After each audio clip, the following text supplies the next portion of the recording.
ಬಸವಗೀತ ಸಂಪುಟದಲ್ಲಿ ಒಬ್ಬರು ಮುನ್ನುಡಿ ಬರೀತಾ ಹೇಳಿದ್ದಾರೆ, ನಿಮ್ಮ ಬಹುತೇಕ ವಚನದ ಗ್ರಹಿಕೆ ಸತ್ಸಂಗದ ನೆಲೆಯಲ್ಲಿ ಆಧ್ಯಾತ್ಮದ ಹಾದಿಯಲ್ಲಿದೆ ಅಂತ.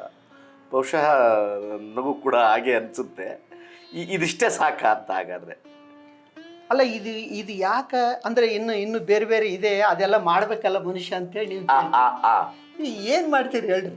ಬುದ್ಧ ಏನು ಮಾಡಿದ? ಏನೋ ಮಾಡಬೇಕಾದವನು ಏನೋ ಒಕ್ಕಡೆ ಹೋದ್ನಲ್ಲ, ಅವನಿಂದ ಎಷ್ಟು ಜನ ಹೋದ್ರು?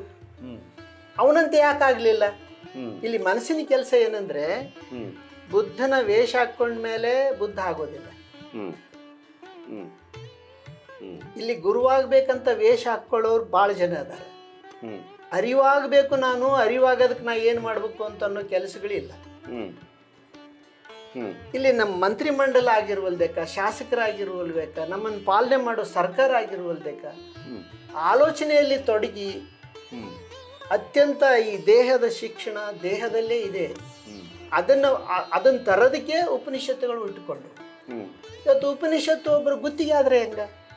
ಉಪನಿಷತ್ನಲ್ಲಿ ಎಲ್ಲ ಇದೆ ಅಂದರೆ ದೇಹದಲ್ಲಿ ಎಲ್ಲ ಇದೆ ಅಂಥೇಳಿ ಉಪನಿಷತ್ತು ಬರೆದಿದೆ. ಉಪನಿಷತ್ನಲ್ಲಿ ಎಲ್ಲ ಏನಿದೆ? ಮಣ್ಣು. ದೇಹದಲ್ಲಿ ಎಲ್ಲ ಇದೆ.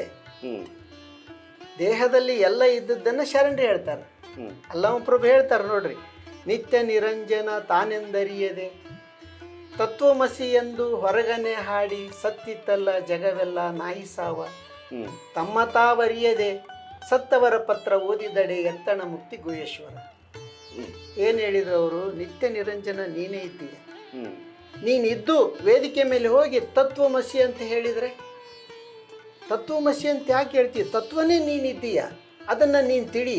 ತತ್ವಂ ಅಸಿ, ತತ್ವ ನೀನೇ ಇದ್ದೀಯ, ಅದನ್ನು ತಿಳಿದು ನೀನು ಅದೇ ಆಗುವಂತ ಹೇಳಿದ ಮಂತ್ರ ಕೂಡ ಅದನ್ನು ವೇದಿಕೆ ಮೇಲೆ ಹೇಳ್ತೀವಿ ನಾವು. ಒಬ್ಬನವನು ದನ ಕಾಯವನು ಹೋಗ್ತಿದ್ದ, ಅಲ್ಲಿ ಒಬ್ಬ ಗುರು ಒಂದು ಬಂಡೆ ಮೇಲೆ ಕುಂತು ಅಹಂ ಬ್ರಹ್ಮಾಸ್ಮಿ ಅಂತ ಹೇಳ್ಕೊಂತ ಕುಂತ. ಇಂಥವೆಲ್ಲ ಉಪಕಥೆಗಳು ಬರ್ತಾವ. ಅಹಂ ಬ್ರಹ್ಮಾಸ್ಮಿ ಅನ್ಕಂತ ಕುಂತಿದ್ದ. ಅವ್ನು ದನ ಕಾಯವನು ಅನ್ಕಂತ ಹೋದ. ಆತಗೆ ಡಿಸ್ಟರ್ಬ್ ಆಯ್ತು, ಅಲ್ಲೇ ನೀನು ದನ ಕಾಯವನೇ, ಮತ್ತೆ ನೀನು ಬ್ರಹ್ಮನೇ ಇದ್ದೋ ಎದಕ್ಕಂತಿದ್ದೆ ಅಂತ ಅವ ಅಂತ. ಇಲ್ಲಿ ದನ ಕಾಯವನಿಗೆ ಗೊತ್ತಿದ್ದಷ್ಟು ಅಲ್ಲಿ ಕುಂತು ತತ್ವ ಓದ್ದವನಿಗೆ ಗೊತ್ತಾಗ್ತಾ ಇಲ್ಲಲ್ಲ. ಅಹಂ ಬ್ರಹ್ಮಾಸ್ಮಿ ಅಂದ್ರೆ ಬ್ರಹ್ಮನೇ ನೀನಿದ್ದೆ, ಅದನ್ನು ಅನ್ಬೇಕು ಯಾಕಂತ. ಮತ್ತೆ ಭ್ರಮೆ ಬ್ರಹ್ಮನ ತಿಳಿದ್ರೆ ಬ್ರಹ್ಮ ಆಗತ್ತ, ಹೌದಿಲ್ರಿ? ಅಹಂ ಬ್ರಹ್ಮಾಸ್ಮಿ ಅಂದ್ರೆ ನಾನು ಬ್ರಹ್ಮನೇ ಇದ್ದೀನಿ ಅಂತೇಳಿ ಶಂಕರಾಚಾರ್ಯರು ಘೋಷಣೆ ಮಾಡಿದ್ರು. ಅದನ್ನು ಬಹುತೇಕರು ವಿರೋಧ ಮಾಡಿದ್ರು ಆ ಕಾಲದಲ್ಲಿ. ಆದರೂ ಕೂಡ ಅವರು ಅಲ್ಲೆಲ್ಲೆಲ್ಲಿ ಏನು ಶಾರದಾ ಮಂದಿರಗಳನ್ನು ರಚನೆ ಮಾಡಿದರು. ಜನ ಬರಲಿ ಅನ್ನೋ ಆಸೆ, ನನ್ನಿಂದ ಜನ ಬರಲಿ ಅನ್ನೋ ಆಸೆ ಅವ್ರಿಗೆ ಹುಟ್ಟಿರಬೇಕು. ಶರಣರಿಗೆ ಹುಟ್ಟಲಿಲ್ಲ. ಅದು ಯಾರಿಗೂ ಹುಟ್ಟಬೇಕಾಗಿಲ್ಲ. ಒಂದು ದೇವಸ್ಥಾನ ಕಟ್ಟಿಸಿ ಅದ್ರ ಬೆನ್ನು ಬಿದ್ದರೆ ಅದೇನಾಗುತ್ತಾ? ಅರಿವಿಗೆ ದೇವರು ಅಂದಾರಲ್ರಿ, ಅರಿವಿಗೆ ಗುರು ಅಂದಾರ, ಬ್ರಹ್ಮ ಅಂದಾರ, ವಿಷ್ಣು ಅಂದಾರ, ಮಹೇಶ್ವರ ಅಂದಾರ. ಅಂದರೆ ದೇಹದಲ್ಲಿ ಮಹೇಶ್ವರ ಅದಾನಂದರೆ ಮಹೇಶ್ವರನ ಹೊತ್ತುಕೊಂಡು ಮಹೇಶ್ವರನ ಗುಡಿಗೆ ಹೋಗೋದು ಮೂರ್ಖತನ ಅಲ್ಲ. ಅಲ್ಲ, ಅದೇ ನೀವು ಹೇಳೋ ಪ್ರಕಾರ ಶರಣರು ಗುಡಿಗುಂಡಾರದ ವಿರುದ್ಧವಾಗಿದ್ರಲ್ಲ, ಸ್ಥಾವರಕ್ಕಳಿ ಉಂಟು ವಿರುದ್ಧವಾಗಿರಲಿಲ್ಲ. ವಿರುದ್ಧವಾಗಿದ್ರಂದ್ರೆ ಅಲ್ಲಿ ಉಪಯೋಗ ಇಲ್ಲ ಅಂತ ಅಂದರು. ಅದೇ ಉಪಯೋಗಿ ವಿರುದ್ಧ ನೀವು ಮಾಡಿ ಕೆಲ್ಸಕ್ಕೆ ಬರಲಾದ ಕೆಲಸ ಮಾಡಕತ್ತೀರಿ ಅಂತಂದರು. ಈ ಕೆಲವರಾದರೂ ನೀವು ಈ ಕೆಲಸ ಮಾಡಿಕೊಂಡು ಈ ಕೆಲಸನ ಗುರುತು ಮಾಡಿದ್ರು, ಹೆಂಗೆ ಮಾಡ್ಬೇಕು ಈ ಕೆಲಸ ಅಂತೇಳಿ.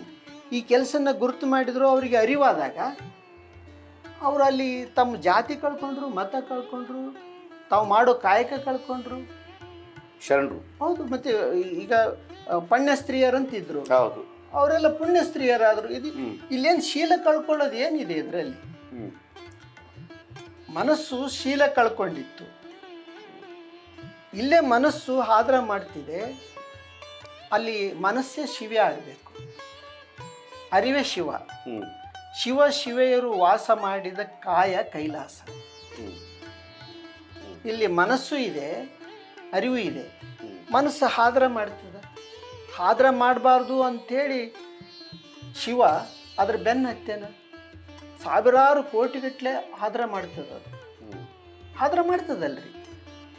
ಮದುವೆ ಆದ್ರೂ ಒಂದು ಉತ್ತಮ ಸ್ತ್ರೀ ಕಂಡ್ರೆ ನೋಡ್ತದ ಇಲ್ರಿ? ನೋಡುತ್ತೆ.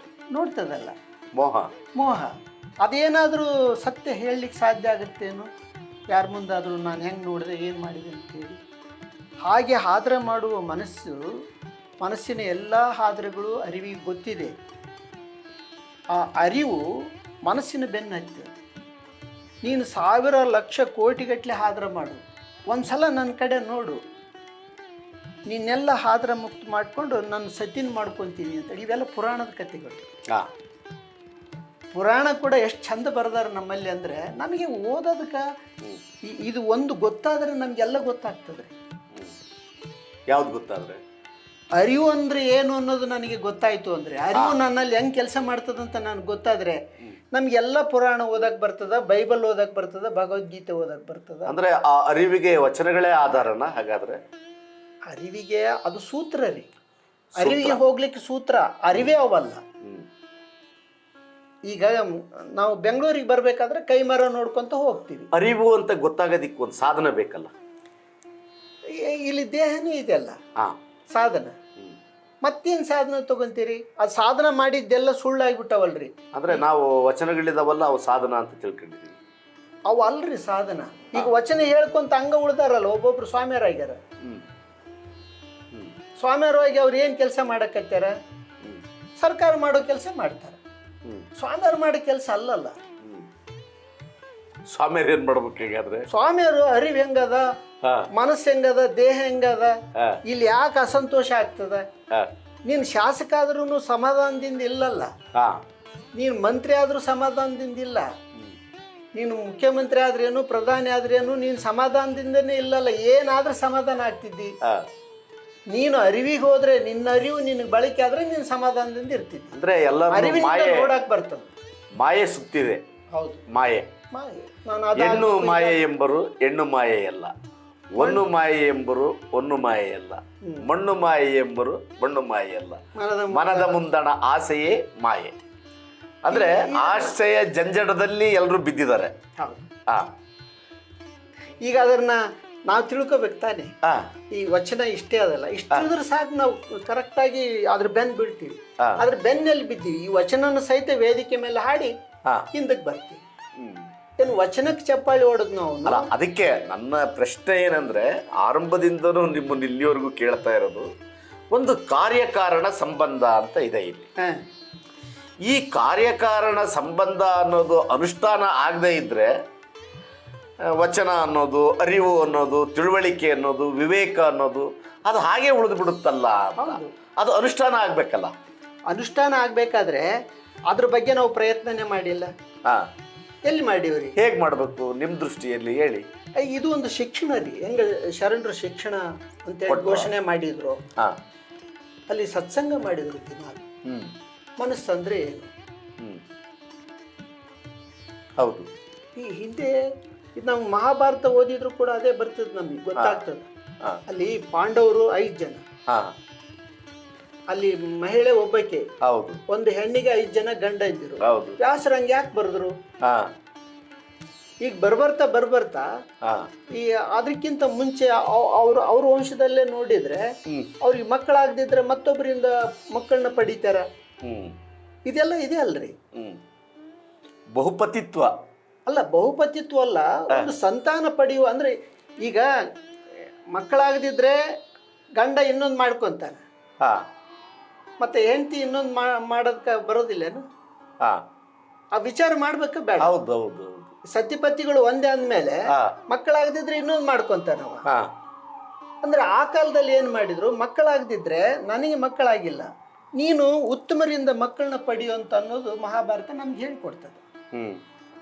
ಇವಾಗ ಆ ಒಂದು ಕೆಲಸಕ್ಕೆ ಬಂದಿದ್ದೀವಲ್ಲ ನಾವು ಇವಾಗ. ಇದು ಒಂದು ನೈತಿಕ ನೆಲಗಟ್ಟನ್ನ ಅಲ್ಲಾಡಿಸಿದ ರೀತಿ ಅಲ್ವಾ ಇದು ಅಂತ? ಅದು ಅವಾಗಲೇ ಅಲ್ಲಾಡಿಸಿದ್ದಾರಲ್ಲ, ಮಹಾಭಾರತ ಕಾಲದಲ್ಲೇ ಅಲ್ಲಾಡಿಸಿದ್ದಾರಲ್ಲ. ನಿನಗೆ ಸಂತಾನದ ವ್ಯಾಮೋಹ, ಅದು ಮಗು ಯಾಕೆ ಬೇಕು ನಿನಗೆ?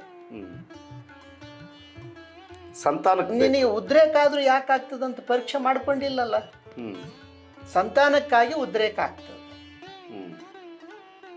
ಕಾಮ ಇರೋದು ಸಂತಾನಕ್ಕಾಗಿ, ರುಚಿಗಾಗಿ ಮಾರ್ಪಾಡಾಗಿದೆ ಅದು. ರುಚಿಗಾಗಿ ಮಾರ್ಪಾಡೋದು ಅದಕ್ಕೆ ಮತ್ತು ಬೇರೆ ಬೇರೆ ಬೇರೆ ಬೇರೆ ಜನರನ್ನು ನೋಡುತ್ತದೆ. ಅಲ್ಲಿ ಹಿರಣ್ಯಕಶ್ಯಪ ಇದ್ದಾನೆ, ಅವನ ತಂದೆ ಅವನ ತಾಯಿ ಅವರಿಬ್ಬರು ಒಂದಾಗುವಾಗ ಇದು ಹಗಲು ಬೇಡ ಅಂತ ಹೇಳ್ತಾರೆ, ಪುರಾಣದಲ್ಲಿ ಬರ್ತದೆ. ಅದು ಇಲ್ಲಿ ನಮಗೆ ರಾಕ್ಷಸ ಸಂತಾನ ಹುಟ್ಟುತ್ತದ ಬೇಡ ಅಂತ ಹೇಳ್ತಾರೆ. ಅಂದರೆ ಸಂತಾನಕ್ಕಾಗಿ ಸಮಾಗಮ ಆಗ್ತಿತ್ತು, ಸಂತಾನ ಬೇಕಾದಾಗ ಅವ್ರು ಕೂಡ್ತಿದ್ರು, ಆ ಕಾಲ ಇತ್ತು ಒಂದು. ಅದೇ ಈಗ ಬರ್ಬರ್ತಾ ಆ ಕಾಮನೆ ಒಂದು ರುಚಿಯಾಗಿದೆ. ಮದುವೆ ಆದರೂ ಕೂಡ ಅಲ್ಲಿ ಮತ್ತೊಂದು ರೂಪ ನೋಡ್ಕೊತ ಹೋಗ್ತದೆ. ಅಜ್ಞಾನ ತನ್ನಲ್ಲಿ ಭಾಳ ಬೇಕಾದಷ್ಟು ಹೇರ್ಕೊಂಡ್ಬಿಟ್ಟಾನ್ರಿ. ಅಜ್ಞಾನದಲ್ಲಿ ನಡಿತಾನ, ಆದರೆ ನುಡಿಯೋದು ಮಾತ್ರ ಅರಿವಿನಿಂದ ನುಡಿತಾನೆ. ಮರಿವಿನ ಎಲ್ಲ ಕೆಲಸಗಳು ದೇಹದಲ್ಲಿ ನಡೀತೇವ, ಮನ ದೇಹ ಒಂದಾಗಿ. ಅಲ್ಲಿ ಅರಿವು ಏನು ಮಾಡ್ತದ, ಮನ ಮತ್ತು ದೇಹ ಎರಡೂ ಕೂಡಿ ಮಾಡಿದ ಕೆಲಸಗಳನ್ನು ಸಂಗ್ರಹ ಮಾಡಿಕೊಂಡು ಅಲ್ಲೇ ಇಟ್ಟು ಮತ್ತೆ ನೆನಪಿಸಿ ಕಿಲ್ ಮಾಡ್ತದೆ. ಎಲ್ಲಿವರೆಗೆ ಕಿಲ್ ಮಾಡ್ತದೆ ಅಂದರೆ, ಎನ್ನ ತಪ್ಪು ಅನಂತ ಕೋಟಿ, ನಿಮ್ಮ ಸೈರಣಿಗೆ ಲೆಕ್ಕವಿಲ್ಲ. ಅಲ್ಲಿ ಪ್ರಭುದೇವರದೊಂದು ವಚನ ಬರ್ತದೆ, ಎಷ್ಟೋ ಅನಂತ ಅಪರಾಧಗಳನ್ನು ಒಂದು ಬಟ್ಟಿಲೆ ತೊಡೆಯುವ ಅಂತಕ್ಕಂಥದ್ದು ಒಂದು ವಚನ. ಈಗ ಮಹಾಭಾರತದಲ್ಲಿ ಕೂಡ ಬರ್ತದೆ, ಕೃಷ್ಣ ಗೋವರ್ಧನಗಿರಿಯನ್ನು ಕಿಬ್ಬೆರಡಿಂದ ಎತ್ತಿದ. ಅಂದರೆ ಪಾಪ ಬೆಟ್ಟದಷ್ಟು ಪಾಪನ್ನ ಅವನು ಬೆಟ್ಟಲ್ಲಿ ಸಿಡಿಸಿದ ಅಂತ ಈ ಶರಣರು ಕೂಡ ಹೇಳ್ತಾರೆ. ಅದು ಒಂದು ಬೆಟ್ಟಲೆ ಸಿಡಿಸಿದ್ರು ಅಂತ. ಯಾವಾಗಂದರೆ ಯಾವಾಗ ಅರಿವಿಗೆ ಹೋದ ತಕ್ಷಣ ಇದೆಲ್ಲ ಕನಸು ಅಂತ ಗೊತ್ತಾಯ್ತದೆ. ನಾನು ಎಷ್ಟು ಅಪರಾಧ ಮಾಡಿದೆ, ಮನಸ್ಸಿನಿಂದ ನಾನು ಅಪರಾಧ ಮಾಡಿದ್ದೆಲ್ಲ ಆ ಮನಸ್ಸೇ ಘನಮನ ಆಗಿ ಹೇಳ್ತದೆ. ಹಿಂದೆ ನೋಡಿ ನಾನು ಇಷ್ಟಿಷ್ಟು ತಪ್ಪುಗಳನ್ನು ಮಾಡಿದೆ ನಾನು ಅಂಥೇಳಿ ಅದು ಗೊತ್ತಾಗುತ್ತೆ.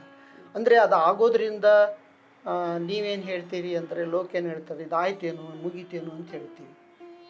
ಸಂತೋಷದಿಂದ ಎಲ್ಲರೂ ಜೀವನ ಮಾಡೋದಂದರೆ ಯಾರಿಗೂ ಬೇಕಾಗಿಲ್ಲ, ಎಲ್ಲರಿಗೂ ಬೇಕಾಗಿದೆ. ಅದು ಬ್ರಹ್ಮಸುಖ ಅನ್ನೋದು ನವರಸಗಳಲ್ಲಿ 9 ರಸಗಳ ಸುಖ ಇದೆ.